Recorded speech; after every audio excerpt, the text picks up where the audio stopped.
kasih. Haleluya, haleluya. Terpujilah Engkau Tuhan. Amin. Amin. Engkau baik Tuhan. Kami ingin tetap setia dalam Engkau. Seperti lagu tadi mengatakan bahwa iman kami akan teguh dalam Engkau. Apapun yang kami alami, apapun yang terjadi dalam hidup kami tahu Allah setia dan kami akan tetap setia kepada Engkau karena Engkau lebih dulu setia kepada kami. Terima kasih Bapa, Engkau urapi hamba-Mu yang menyampaikan firman Tuhan ini, hamba-Mu yang sangat terbatas ini, tapi kami mohon Roh Kudus-Mu sendiri yang akan berbicara kepada anak-anak-Mu sehingga mereka mulai berkat melalui firman Tuhan. Terima kasih Bapa, kami serahkan seluruh kehidupan kami dalam tangan-Mu, dalam nama Tuhan Yesus Kristus kami telah berdoa. Amin. Terima kasih tim pemuji yang luar biasa telah memberkati kita semua lewat puji-pujian pada pagi hari ini. Diberkati Tuhan Bapak Ibu dengan pujian. Amin. Haleluya, amin. Firman Tuhan pada pagi ini saya beri judul pengampunan, memberi pengampunan. Saya rindu kita sebagai anak-anak Tuhan, sebagai pengikut Kristus, selalu akan meningkat kualitas kita sebagai pengikut Kristus, menjadi murid Kristus. Itulah yang sedang akan kita kerjakan di gereja ini untuk tahun depan, bahwa kita semua anak-anak Tuhan di tempat ini harus bisa menjadi murid Kristus. Karena perintah Tuhan adalah jadikanlah segala bangsa muridku, begitu kata Tuhan. Dan kualitas orang murid adalah kualitas seperti yang telah ditunjukkan murid-murid Yesus di gereja mula-mula ketika itu. Mereka sendiri belajar dari Yesus ajaran-ajaran apa yang Yesus ajarkan, dan kita juga akan sama-sama belajar tentang apa yang Yesus ajarkan kepada murid-muridnya. Bacaan kita pada pagi hari ini terdapat di Matius 18 ayat 21-35. Kemudian datanglah Petrus dan berkata kepada Yesus, "Tuhan, sampai berapa kali aku harus mengampuni saudaraku jika ia berbuat dosa terhadap aku? Sampai 7 kali?" Yesus berkata kepadanya, "Bukan. Aku berkata kepadamu, bukan sampai 7 kali, melainkan sampai 70 kali 7. Sebab hal kerajaan sorga seumpama seorang raja yang hendak mengadakan perhitungan dengan hamba-hambanya. Setelah ia mulai mengadakan perhitungan itu, dihadapkanlah kepadanya seorang yang berhutang 10.000 talenta. Tetapi karena orang itu tidak mampu melunaskan hutangnya, raja itu memerintahkan supaya ia dijual beserta anak istrinya dan segala miliknya untuk membayar hutangnya. Maka sujudlah hamba itu menyembah dia, katanya, 'Sabarlah dahulu, segera hutangku akan kulunaskan.' Lalu tergeraklah hati raja itu oleh belas kasihan akan hamba itu, sehingga ia membebaskannya dan menghapuskan hutangnya. Tetapi ketika hamba itu keluar, ia bertemu dengan seorang hamba lain yang berhutang 100 dinar kepadanya. Ia menangkap dan mencekik kawannya itu. Katanya, 'Bayar hutangmu.' Maka sujudlah kawannya itu dan memohon kepadanya, 'Sabarlah dahulu, hutangku itu akan kulunaskan.' Tetapi ia menolak dan menyerahkan kawannya itu ke dalam penjara sampai dilunaskannya hutangnya. Melihat itu kawan-kawannya yang lain sangat sedih, lalu menyampaikan segala yang terjadi kepada tuan mereka. Raja itu menyuruh memanggil orang itu dan berkata kepadanya, 'Hai hamba yang jahat, seluruh hutangmu telah kuhapuskan karena engkau memohonkan kepadaku. Bukankah engkau pun harus mengasihi kawanmu seperti aku telah mengasihani kamu?' Maka marahlah tuannya dan menyerahkannya kepada algojo-algojo sampai ia melunaskan seluruh hutangnya. Maka Bapakku yang di sorga akan berbuat demikian juga terhadap kamu, apabila kamu masing-masing tidak mengampuni saudaramu dengan segenap hatimu." Bapak Ibu yang terkasih dalam Tuhan, salah satu ciri murid Kristus adalah memberi atau melepas pengampunan.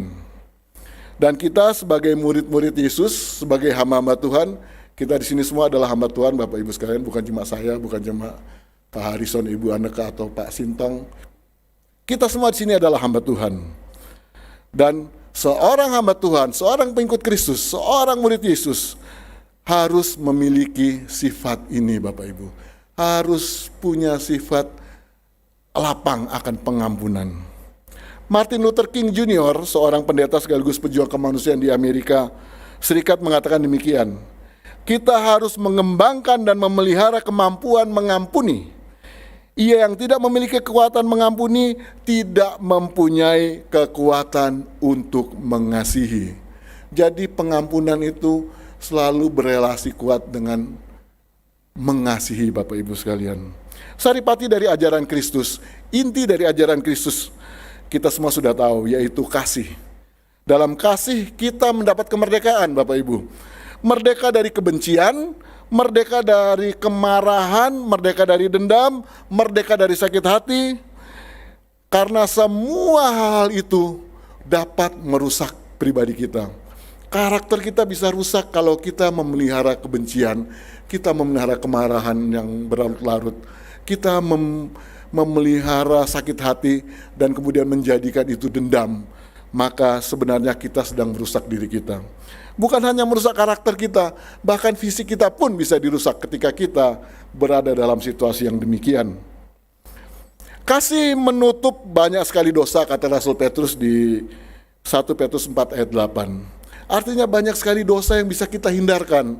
Banyak sekali dosa yang kita tidak akan lakukan ketika kita hidup dalam situasi suasana saling mengasihi.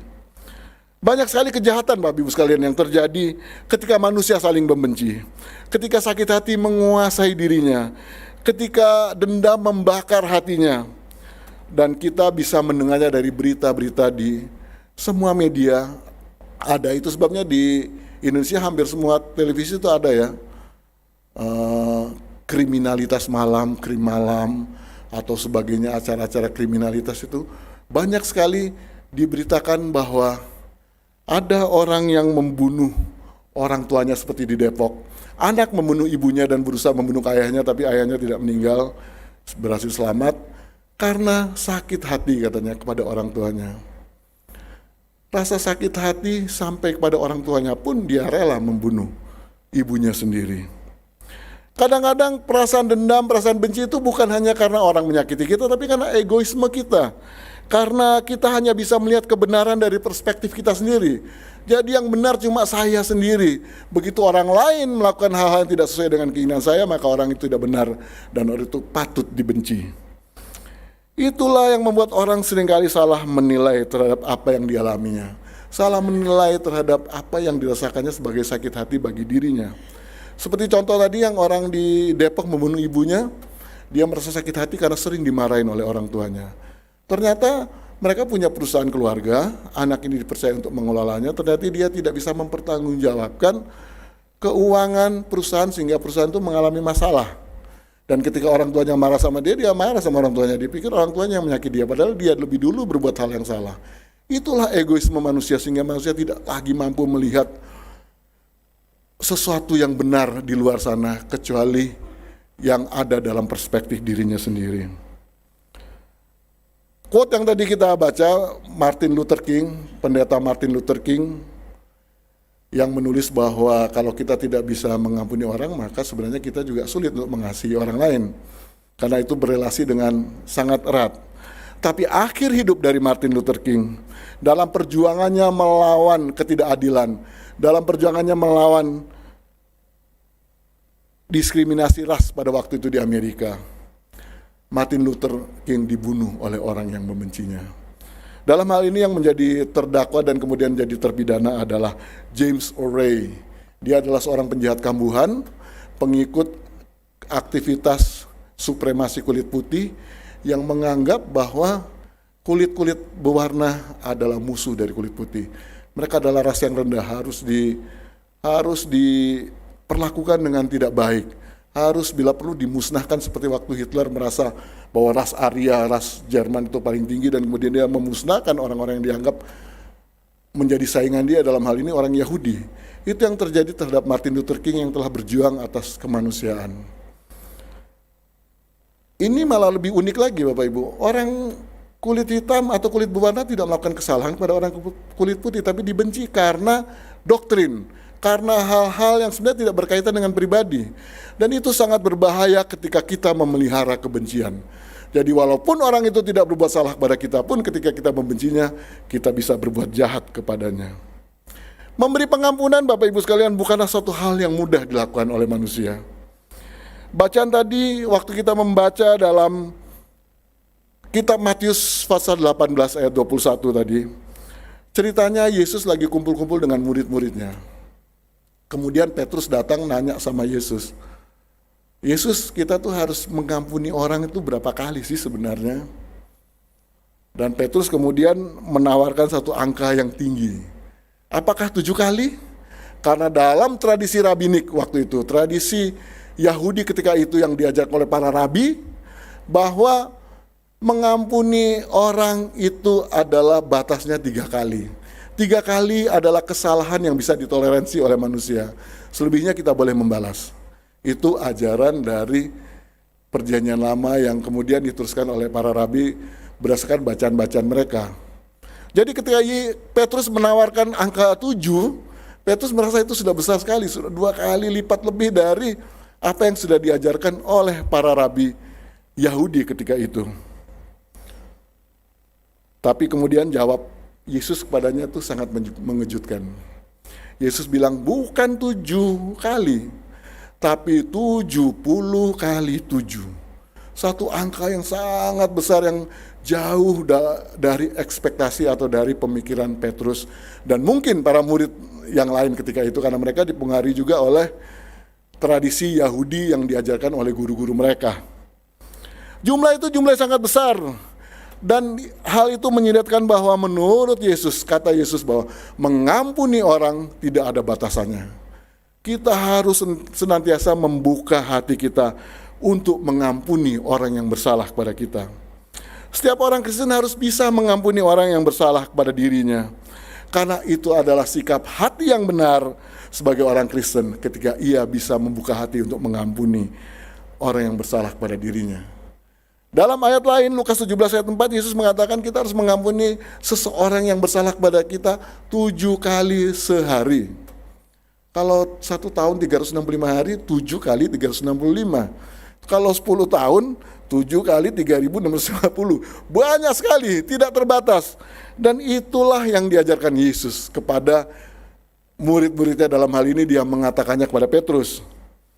Setelah itu Yesus memberi satu perumpamaan yang menarik. Dia mengatakan bahwa ada seorang hamba yang punya hutang pada rajanya, kepada tuannya, sebesar 10.000 talenta. 10.000 talenta itu sangat besar Bapak Ibu sekalian. Kalau kita konversikan dengan dinar, karena nanti kita akan berbicara tentang hutang dinar dari hamba yang lain kepada hamba ini. 1 talenta itu 6.000 dinar.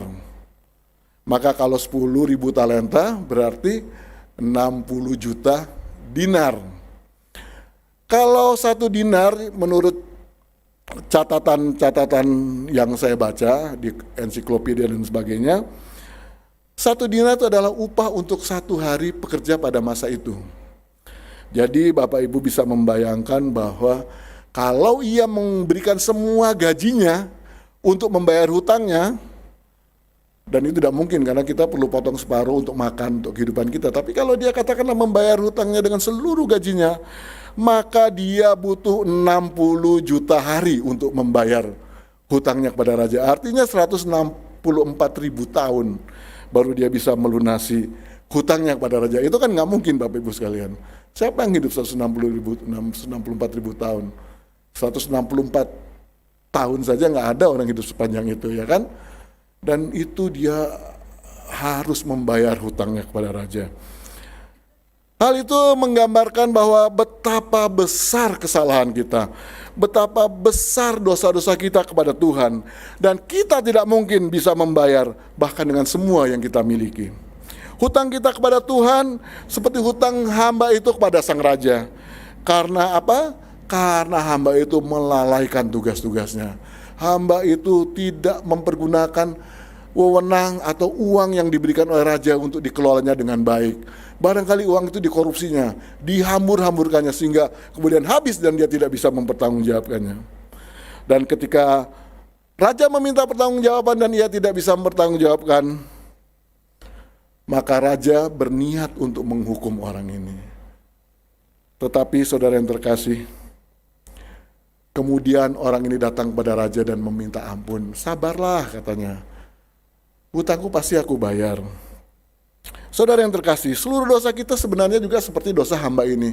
Tidak mungkin kita bisa menebusnya dengan seberapa pun yang kita bisa upayakan untuk menebus dosa kita. Kita sebenarnya orang yang tidak layak memperoleh pengampunan dari Tuhan karena seluruh dosa-dosa kita. Tapi Allah begitu mengasihi kita, Bapak Ibu, sehingga ketika kita datang kepadanya dan memohon pengampunan kepada Allah, maka Allah mengampuni seluruh dosa-dosa kita. Semua hutang kita telah dibayar lunas hanya karena anugerah Tuhan kepada kita, sola gratia. Kita tidak mampu berbuat apa-apa, tapi Allah memberikannya secara gratis kepada kita. Walaupun Dia telah membayarnya dengan sangat-sangat mahal. Dibayar dengan darah Kristus yang dicurahkan untuk kita, sehingga kita terbebas dari seluruh dosa-dosa kita. Yesaya 53 ayat 6 mengatakan kita sekalian sesat seperti domba. Masing-masing kita mengambil jalannya sendiri, tetapi Tuhan telah menimpakan kepadanya kejahatan kita sekalian. Roma 8 ayat 1, demikianlah sekarang tidak ada penghukuman bagi mereka yang ada di dalam Kristus Yesus. Mungkin di antara kita ada yang bilang begini, saya sudah bosan dengar khotbah tentang ini. Saya dari kecil sudah tahu bahwa kita ini adalah berdosa. Saya juga tahu bahwa kita mendapat pengampunan hanya karena anugerah Tuhan. Dan kita tahu bahwa ketika kita datang kepada Tuhan, dosa-dosa kita telah diampuni. Saya juga tahu bahwa hutang saya sudah dibayar lunas melalui darah Yesus tercurah di kayu salib. Benar Bapak Ibu? Kita semua sudah tahu kan cerita ini sebenarnya. Tapi pertanyaannya adalah, dengan semua yang Yesus telah lakukan bagi kita, dengan karya penebusannya yang luar biasa yang telah membebaskan kita dari hutang-hutang dosa kita, lalu bagaimana tindakan kita kepada orang-orang yang bersalah kepada kita, atau kepada orang-orang yang menyakiti hati kita?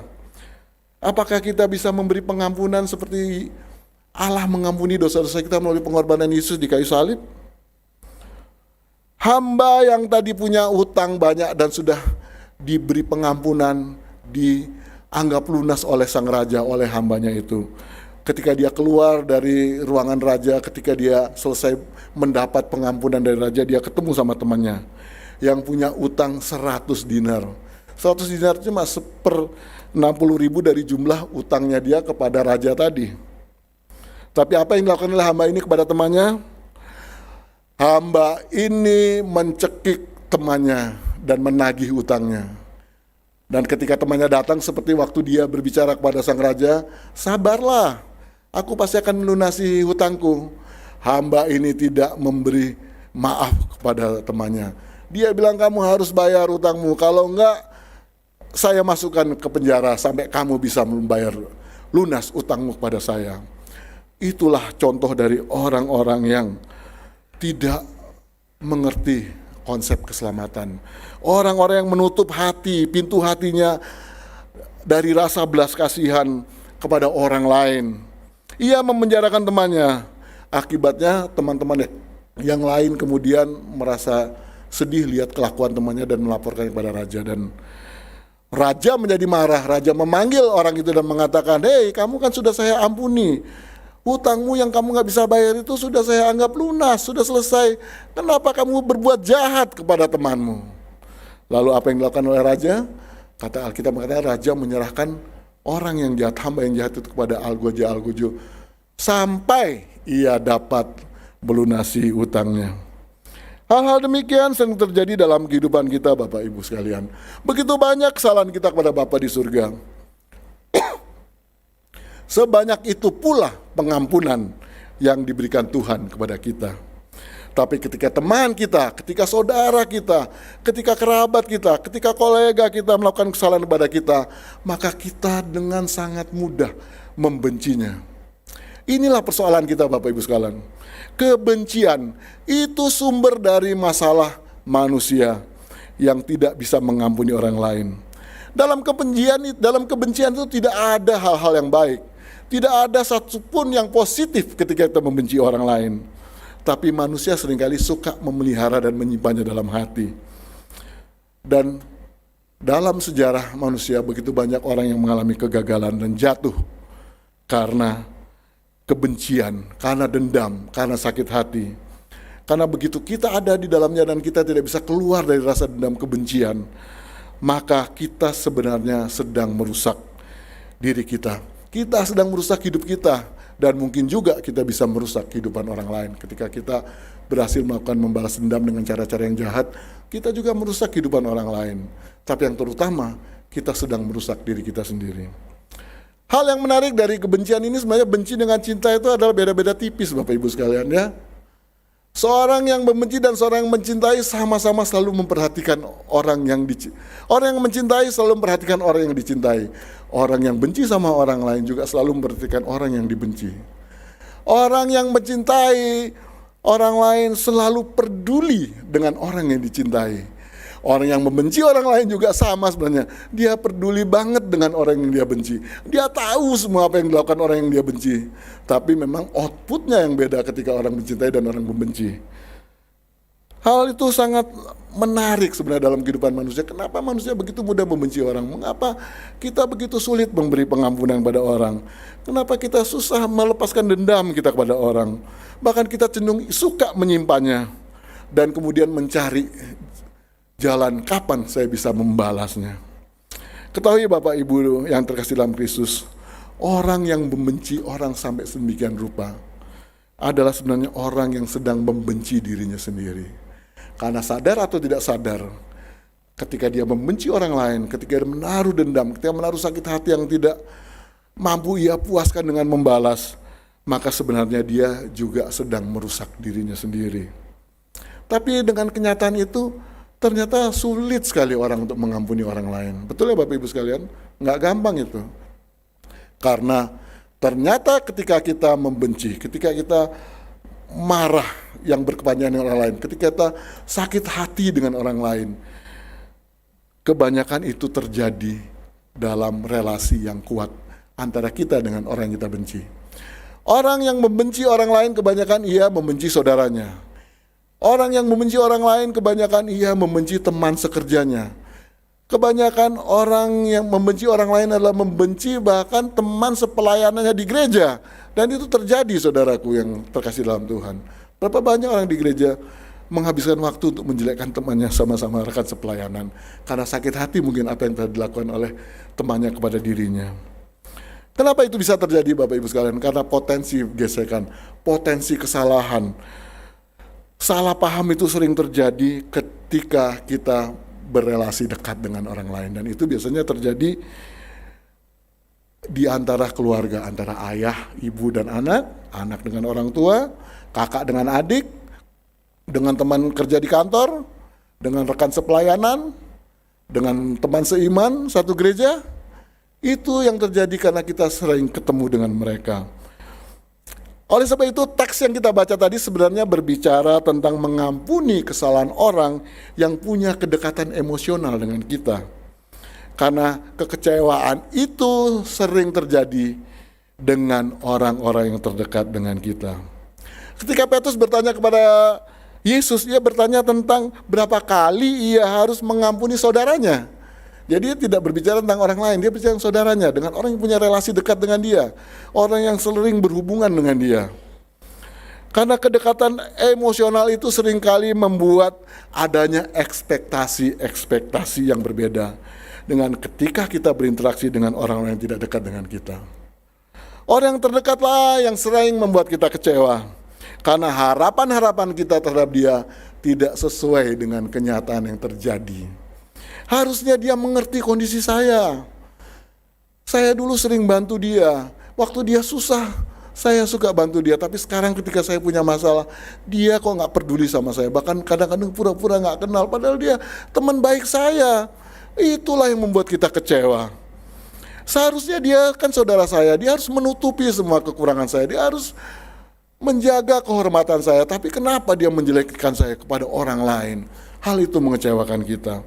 Begitu dengan kolega kita, harusnya dia tidak melaporkan kesalahan saya, harusnya tidak melaporkan apa yang terjadi dalam diri saya atas kecurangan yang saya lakukan di tempat kerja saya. Kan sebenarnya kita sama-sama tahu, tapi kenapa dia laporin saya? Akibatnya saya mendapat sanksi dari perusahaan, dari tempat kerja dan sebagainya. Itu mengecewakan dan kadang-kadang menimbulkan sakit hati yang dalam. Kemudian kita memeliharanya dalam hati sambil mencari peluang bagaimana caranya ya aku bisa balas dia. Satu kali nanti lihat, aku akan balas dan pembalasan lebih kejam dari apa yang kamu lakukan kepada saya. Seringkali gitu manusia mikir. Bapak Ibu sekalian, ingatlah ketika saudara ada dalam pemikiran itu, ketika saudara ada terlibat dalam perasaan itu, sebenarnya saudara-saudara dan apabila saya pun melakukan, kita sedang berada dalam perbuatan dosa. Pengampunan itulah bagian utama dari keselamatan Bapak Ibu sekalian. Kita memperoleh anugerah dari Allah ketika kita datang kepada Tuhan memohon pengampunan. Ketika kita bertobat, ketika menerima Yesus sebagai juru selamat, maka Allah menghapus semua dosa kita. Semua pelanggaran kita dibuang oleh Allah. Ia tidak mengingat-ingat lagi kesalahan kita Bapak Ibu. Walaupun sebenarnya kita tidak layak mendapatkan itu karena dosa kita terlalu besar dan kita tidak bisa membayarnya dengan apapun yang kita lakukan. Tapi Allah telah melupakan semua kesalahan kita. Dan untuk membebaskan kita dari semua dosa-dosa kita, Sang Pencipta dan Pemilik alam, Pencipta dan Pemilik kita sendiri rela mengosongkan dirinya, kata firman Tuhan, menjadi manusia, merasakan semua penderitaan manusia. Bahkan lebih dari itu, ia mati dengan cara yang sangat hina di atas kayu yang kasar. Untuk apa saudaraku? Untuk mengampuni kita. Lalu kita orang yang sudah diampuni dosanya tidak bisa membuka pintu pengampunan kepada saudara kita, kepada teman kita, kepada sahabat kita. Itu artinya kita belum memahami konsep keselamatan dari Tuhan. Ketika saudara mengingat kesalahan orang lain kepada saudara, coba ingatlah dan coba kita hitung berapa besar kesalahan kita kepada Tuhan. Kita coba menghitung kembali berapa banyak Allah telah mengampuni kita dari dosa-dosa kita. Dan kalau kita menyadari betapa besarnya dosa kita kepada Allah, kalau kita menyadari betapa besarnya kasih karunia Allah kepada kita yang telah memberi pengampunan kepada kita, seharusnya kita juga bisa mengampuni orang yang bersalah kepada kita, bisa membuka pintu maaf yang besar kepada orang yang bersalah kepada kita, karena dosa kita jauh pada Tuhan, jauh melampaui dosa saudara-saudara kita kepada diri kita. Dalam perumpamaan tadi jelas Yesus mengatakan bahwa orang-orang yang demikian, orang-orang yang tidak mengampuni akan mendapat hukuman dari Tuhan. Itu artinya ketika kita tidak mau mengampuni orang lain, maka Allah juga sulit mengampuni kita karena kita menutup pintu hati kita untuk pengampunan dari Tuhan. Kita ingat ya doa Bapa kami ya. Bapa kami di surga dan seterusnya, ampunilah kesalahan kami seperti kami pun mengampuni orang yang bersalah kepada kami. Bapak Ibu sekalian yang terkasih dalam Kristus, kita sebagai orang Kristen, sebagai pengikut Yesus memang masih bergumul dengan kebencian karena kita masih hidup di dunia. Kita masih ketemu dengan orang-orang yang menyakiti hati kita. Kita masih ketemu dengan orang-orang yang mungkin mengecewakan kita. Memang tidak mudah mengampuni orang lain. Tidak mudah untuk membuka hati dengan lapang kepada kesalahan orang lain, apalagi orang terdekat kita. Pengkhianatan, pengingkaran, penganiayaan, pelecehan, penghinaan, semua itu seringkali melukai kita. Tapi Yesus sudah membayarnya di atas kayu salib. Dan Yesus sudah merasakan semua yang tadi kita rasakan ketika kita mengalami pengkhianatan dari orang lain. Yesus dikhianati oleh Yudas, bahkan diingkari oleh Petrus ketika dia takut. Yesus dihina, diludahin, dilecehkan, dikasih pakai pakaian ungu seakan-akan dia raja, terus orang menyembah dengan menghina dia, melecehkan dia, dianiaya dengan cara yang di luar batas. Itu semua untuk mengampuni kita Bapak Ibu sekalian. Jadi apapun yang kita rasakan, Yesus sudah rasakan lebih daripada yang kita rasakan. Jadi Bapak Ibu sekalian, walaupun kesalahan orang tidak mudah kita lupakan, walaupun kejahatan orang lain tidak mudah kita abaikan Bapak Ibu sekalian, tapi ingatlah firman Tuhan bahwa Tuhan itu adil. Dia pasti akan membalaskan sesuai dengan perbuatan kita. Itu bukan hak kita untuk membalas, bukan hak kita untuk membenci orang lain. Kita tentu tidak ingin merusak diri kita dengan membenci orang lain.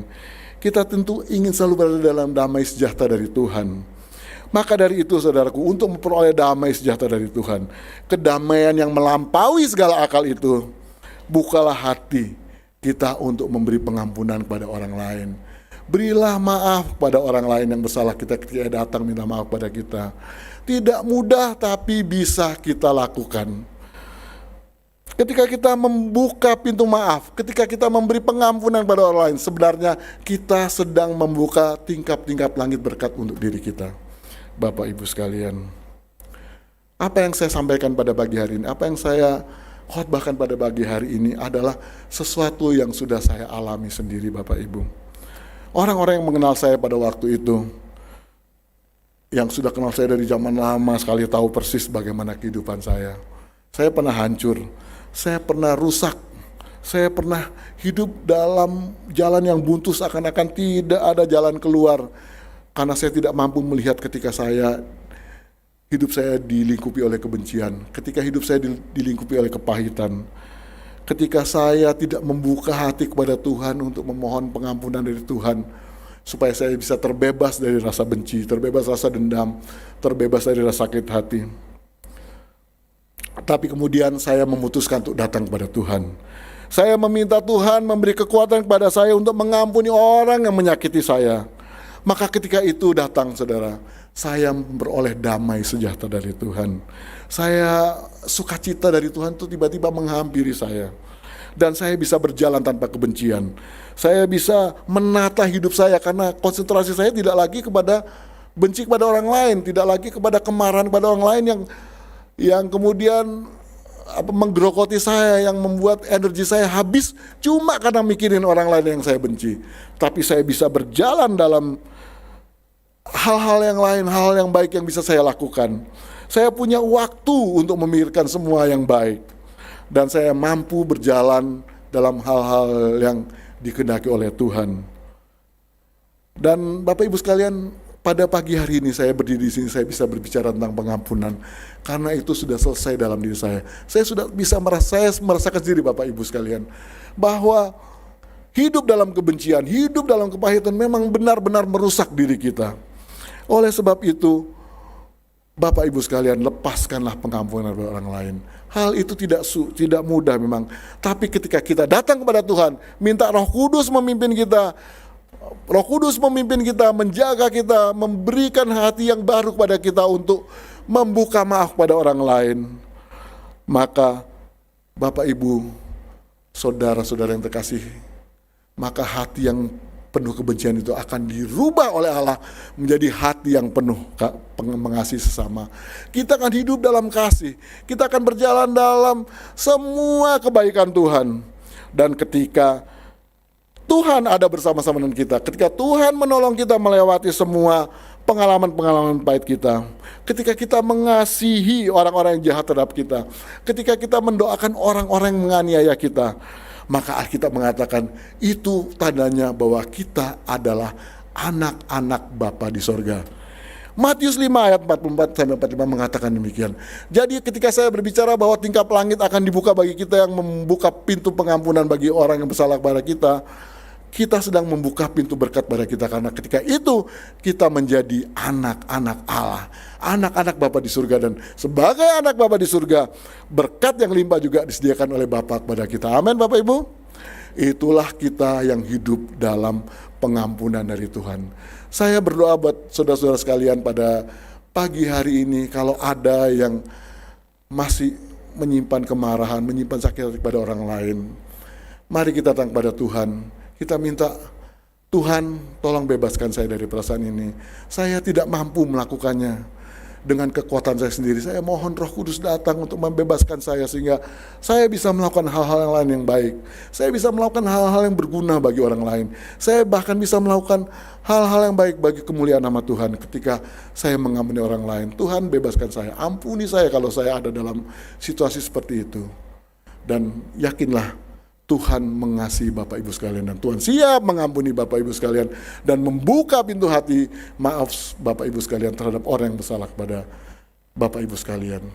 Saya mengundang